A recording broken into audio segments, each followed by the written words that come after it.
Well, after 2 days, the BRICS summit has just wrapped up now in India, creating an alternative global lender and stepping away from the dollar as a reserve currency, all among the main objectives. In New Delhi is RT's Priya Sridhar. The leaders from the 5 leading emerging economies in the world, Brazil, Russia, India, China, South Africa, are all here in New Delhi for the 4th annual BRICS summit.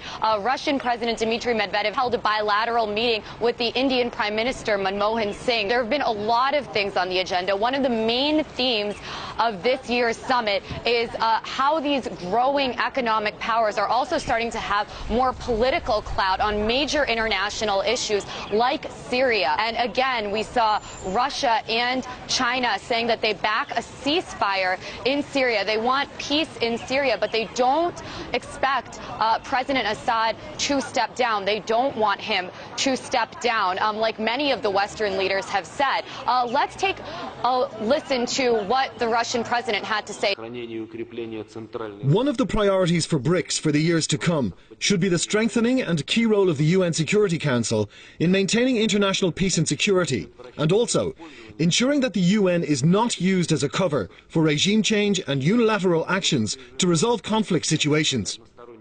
And that was another thing that all of these 5 leaders talked about, reforming the United Nations. Another point that everyone was talking about was Iran and how sanctions are not going to work on Iran. These 5 countries are expected in the next 8 years to make up 50% of the global GDP.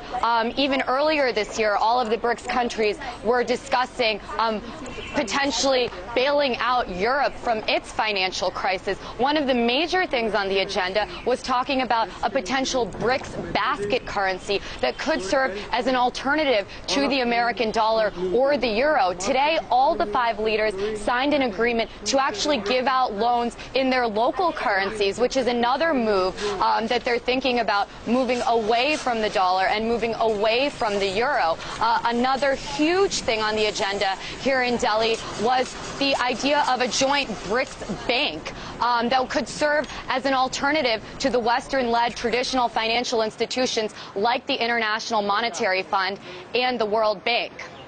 And just a bit earlier here on the program on RT, I spoke to Dr. Sriram Chawla, Vice Dean at the Jindal School of International Affairs. He believes institutions like the IMF and the World Bank have frankly outlived their usefulness.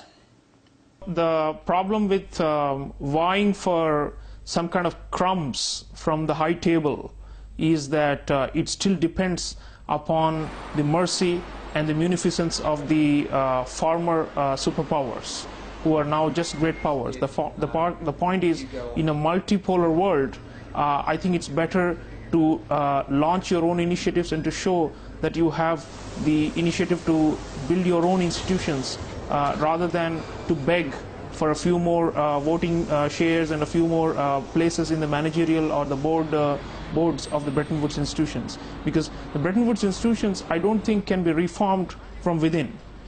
They have failed, so therefore it's better to either abolish it or to replace it with a new institution. So this is where I think the BRICS Development Bank comes in. This summit here in Delhi, they have really shown that they have the capability to forge ahead with new plans, new ideas, and new institutions in order to govern the planet with a new ideology and a completely new functional basis for organizing economic life on the planet.